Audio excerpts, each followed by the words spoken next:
Hey team, all right, Wednesday the 13th. We just have a 25-minute workout. It's done in intervals. It's called tree trunks. For our warm-up, I will specifically want to talk about that standing banded clamshell.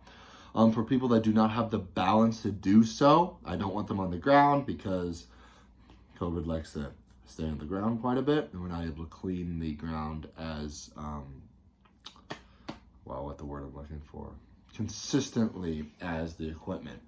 So I'm going with that standing banded clamshell. If they do need assistance, have them hold on to the rig, all right? They should feel that in that medial glute, and they are thinking about that rotating outward. You'll see that video. Marching steps in place. It's basically what we did the day before for the workout. We're getting those obliques a little bit more active in a sense, and also with that having to step up and down, it's making it so that not only our obliques but that whole entire side muscle chain is working, everything from the hamstrings to our glutes to our obliques to our quads, just having to step up and down with that object. Anywhere with that, depending on who you are. For myself personally, since we are going for an activation, I would go at 53 pounds.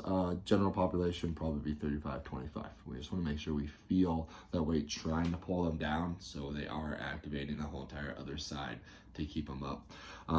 With that also, we are making sure that their knees get past their hip crease. All right, it's not just small steps to get them up there.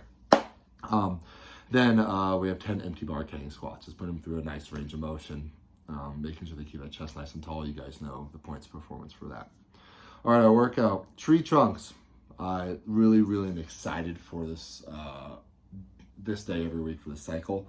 I did this a couple of years ago, and it not only gets you stronger, but gives you great leg capacity, and holy shit, you just get tree trunks for legs. So that's why I'm calling it that. Every 5 minutes for time and load. I'll talk about that in a second. We have 3 back squats at a 2-1-x1 tempo right into 2 no tempo squats. So 2-1-x1 means 2 seconds down. The 1 is 1 second pause at the bottom. The X is explode. The last one is a pause at the top. That pause is usually just a nice big breath in. You all, when you're coaching, are to call that tempo out for them. All right, those first 3, and the last 2 is just no tempo. Then we're going into 12 unbroken Russian kettlebell or dumbbell swings, and then 12 unbroken wall balls.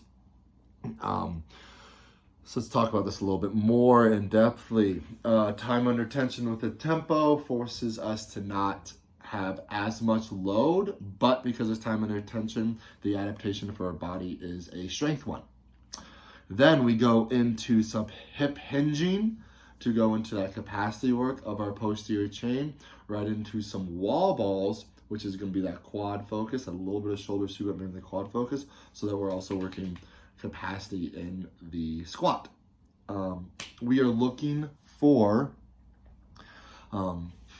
each set, round, whatever you want to call it, I'm calling it sets, to take less than 2.5 minutes. Honestly, if it's at 2.5 minutes, they are taking too long between transitions. That's also why I made it 4 time, to keep that intensity up there, give them that competitive little push.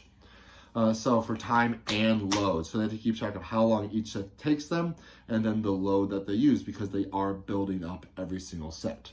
You will say build too heavy, but leave a little bit in the tank.